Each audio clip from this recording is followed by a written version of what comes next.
World Population Review belum lama ini mengeluarkan rata-rata tingkat IQ dari beberapa negara di dunia.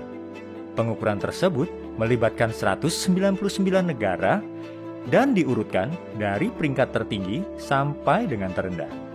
Terdapat 5 negara dengan rata tingkat IQ tertinggi. Di mana saja itu?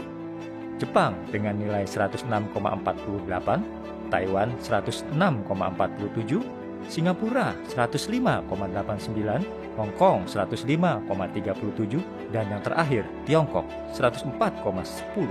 Sementara itu, ada juga 5 negara dengan tingkat rata tingkat IQ terendah, yaitu Tanjung Verde dengan nilai 52,5, Guatemala 47,72, Sierra Leone 45,07, Liberia 45,07, dan yang terakhir Nepal 42,99. Negara-negara di ASEAN juga tak luput dari pengukuran tersebut. Rata tingkat IQ tertinggi negara ASEAN ditempati oleh Singapura dengan nilai 105,89, disusul Kamboja 99,75, Myanmar 91,18, Vietnam 89,53, Thailand 88,87, Malaysia 87,58, Brunei Darussalam 87,58, Filipina 81,64, dan terakhir Laos 80,99. Sementara itu, di mana posisi Indonesia berada? Indonesia berada di posisi terakhir dengan nilai 78,49.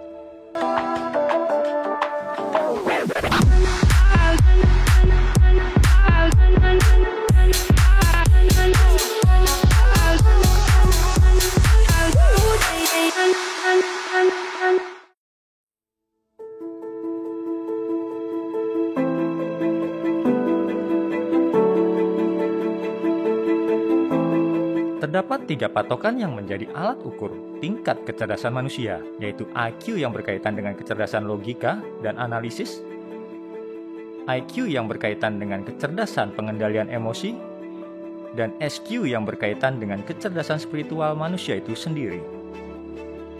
Seperti diketahui, terdapat 7 klasifikasi IQ manusia, dimulai dari IQ Genius dengan nilai di atas 160, kemudian sangat cerdas pada rentang 140 sampai 159, cerdas di rentang 120 sampai 139, di atas rata-rata pada rentang 110 sampai 119, rata-rata di rentang 90 sampai 109, di bawah rata-rata pada rentang 80 sampai 89, dan borderline di rentang 70 sampai 79. IQ berkaitan erat dengan faktor genetik dan dunia pendidikan yang ada di lingkungan sekitar. Tingkat IQ di Indonesia yang berada pada posisi buncit di ASEAN dan peringkat ke-130 dari 199 negara di dunia menggambarkan adanya permasalahan dalam dunia pendidikan di Indonesia.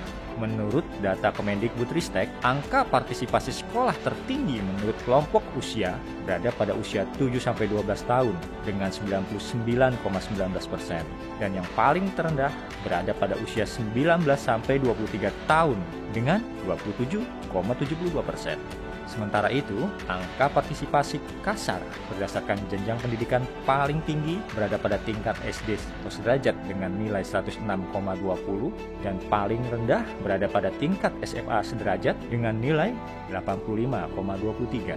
Pada angka partisipasi murni, tingkat pendidikan SD sederajat masih meraih nilai yang paling tertinggi yaitu 97,80%, sedangkan paling rendah berada pada perguruan tinggi dengan rentang usia 19-24 tahun dengan persentase 19,59%. Sementara itu, persentase melanjutkan pendidikan dari SD sederajat menuju SMP sederajat berada pada 94,27%, sedangkan SMP sederajat menuju SMA sederajat mencapai 89,14%.